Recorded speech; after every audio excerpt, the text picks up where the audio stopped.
দর্শক আমরা চলে আসলাম সেই বাদাম বিক্রেতা সেই ভাইয়ের কাছে, যিনি গত শনিবার মনিরামপুর হাসপাতালে তার মেয়েকে চিকিৎসার জন্য নিয়েছিলেন।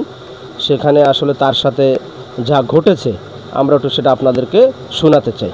আচ্ছা, আপনার নাম কি? মোহাম্মদ আলী। মোহাম্মদ আলী, আপনি আপনার মেয়েকে হাসপাতালে নিয়ে গেছিলেন? নিয়ে গেছিলাম ডেলিভারি হওয়ার জন্য। তা নর্মাল ডেলিভারি?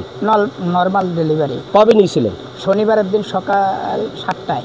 সকাল 7টা। আচ্ছা, আপনার সাথে কি ঘটেছিল ওই দিনকে মেয়ে ডেলিভারি হওয়ার পর? আপনি প্রথম থেকে একটু আমাদের বলেন। ডেলিভারি হওয়ার আমি নিয়ে গেছি, নিয়ে যাইয়ে আমার মেয়েকে যখন আমি নিয়ে গেছি, নিয়ে যাওয়ার পরে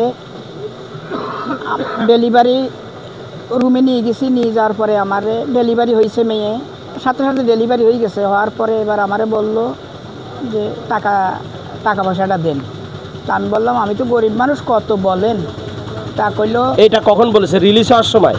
রিলিজ হওয়ার একটু আগে। কি বলেছে যে রিলিজ হতে গেলে টাকা লাগে এরকম বলেছে? হ্যাঁ, যে টাকা লাগে এখানে আমাদের, আমরা এই কয়জনে আমাদের টাকা দেওয়া লাগবে। তা আমি বললাম কত টাকা? তা বললো যে 2000 টাকা তো দেওয়া লাগে। তা আমি বললাম আমি গরিব মানুষ, ওই হিসাবে একটু বলেন।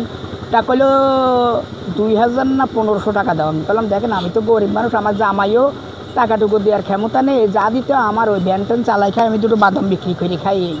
তারপরে কইলো তাহলে 1000 দাও। তারপরে আমি সেই 1000 টাকা দিয়ে মেয়ে রিলিজ করে নিয়ে চলে আসি বাড়ি। আচ্ছা, আর কি কোনো টাকা পয়সা দিয়েছিলেন না মোট 1000 টাকাই দিয়েছিলেন? আরো 150 টাকা আরেকজনে নেছে, পরে রিলিজ হওয়ার পরে আরেকজন এসে আবার 150 টাকা নেছে। তাহলে দুইজনে মোট আপনার কাছে 1150 টাকা নিয়েছে? জি। তাহলে এই ঘটনা? জি। আচ্ছা, এখন আপনার এই ঘটনাটা আমি জানার পরে গত পরশুদিন আমি হাসপাতালে যিনি আরএমও আছে অনুপ বসু, ওনার সাথে কথা বলেছি। উনি বিষয়টা সাথে সাথে তদন্ত করে সত্যতা পাইছে। পাওয়ার পরে আমার বিকাশ নাম্বারে আপনার জন্য 1050 টাকা পাঠাইছে। আমরা সেই টাকাটা 15 টাকা খরচ হয়েছে তোলার জন্য, আর 1035 টাকা এখন আপনার হাতে তুলে দেবো। আপনি টাকাটা গুনে নেন, একটু ক্যামেরাটা দেখাও। এই যে আপনি টাকাটা গুনে নেন, 1035 টাকা গুনে নেন, পাচ্ছেন ঠিক আছে কিনা? ঠিক আছে।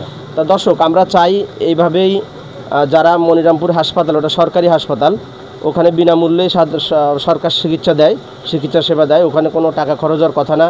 তারপরে যারা এগুলো করে সাধারণ রোগীদের সাথে, আমরা চাই তারা শাস্তির আওতায় আসুক। আপনি কি বলেন, তাদের শাস্তি হওয়া উচিত?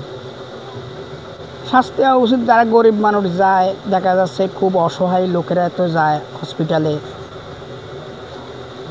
আমি যেমন একটা অসহায় লোক, আমি গেছি, আমার তো 1000 টাকা বিশাল ব্যাপার আমার জন্যে।